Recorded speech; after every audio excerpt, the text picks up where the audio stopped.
Di ko sure kung kailangan ko ba talaga i-share to. Brown out lang talaga. 3 days na walang kuryente. Walang travel montage. Walang day in my productive life. Walang aesthetic coffee shots na kunwari may purpose. Wala. Mainit lang talaga. At questionable ang life choices. Yung tipong umiiyak ka internally. Pero pawis lang lumalabas. So umalis ako.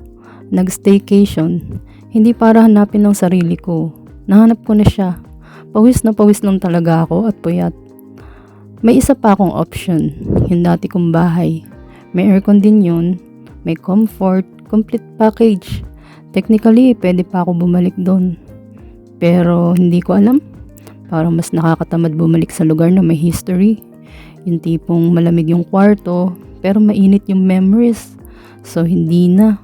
Mas madali pa ata mag-check-in sa hotel kaysa mag-check-in sa mga bagay na matagal mo nang iniiwasan. And what did I do sa hotel? I became one with the bed. Literal na horizontal living. K-drama sa screen, tapos ako nakatingin lang sa kisame. Feeling rich dito for 24 hours. Kahit alam kong babalik din ako sa reality. After check-out, I deserve this. Yung bank account ko, excuse me? May konting lakad papasok at palabas ng hotel. Yun lang. Fitness journey ko ngayon, hallway cardio. At least consistent sa movement, di ba?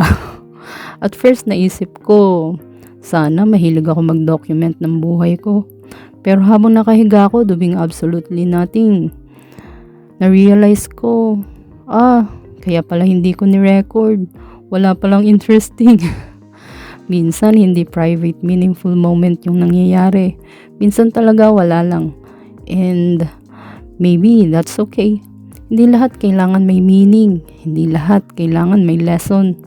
Minsan, brown out lang talaga sa lahat ng aspects ng buhay. Natatawa ko sa sarili ko ngayon. Nasa 40s na ako, pero minsan, parang trial version pa rin yung decision-making system ko. Unemployed pa rin, by the way. Dati, nung 20s ako, sobrang OC ko sa pera. Hindi pwede to. Baka magutom ako in year 2047. Ngayon, bahala na si Batman. Pero hindi yung cool na Batman ha. Yung pagod na Batman, walang budget at walang direksyon. Siguro hindi lahat ng face kailangan may clarity. Minsan survival mode lang talaga. And somehow, nandito pa rin ako. Which is kind of impressive kung uusipin. For now, gusto ko lang ng konting lamig. Kasi parang sasabog na yung ulo ko sa init. Hindi ko na-discover yung purpose ko sa hotel. Hindi rin ako naging reborn. Natulog lang.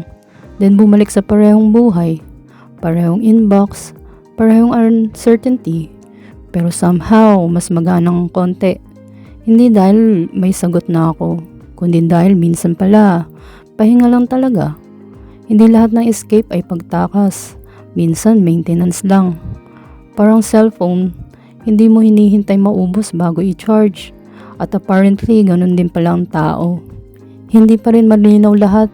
Wala pa rin master plan. Pero nandito pa rin ako. Still laughing, still trying, still moving. And for now, okay na muna yun.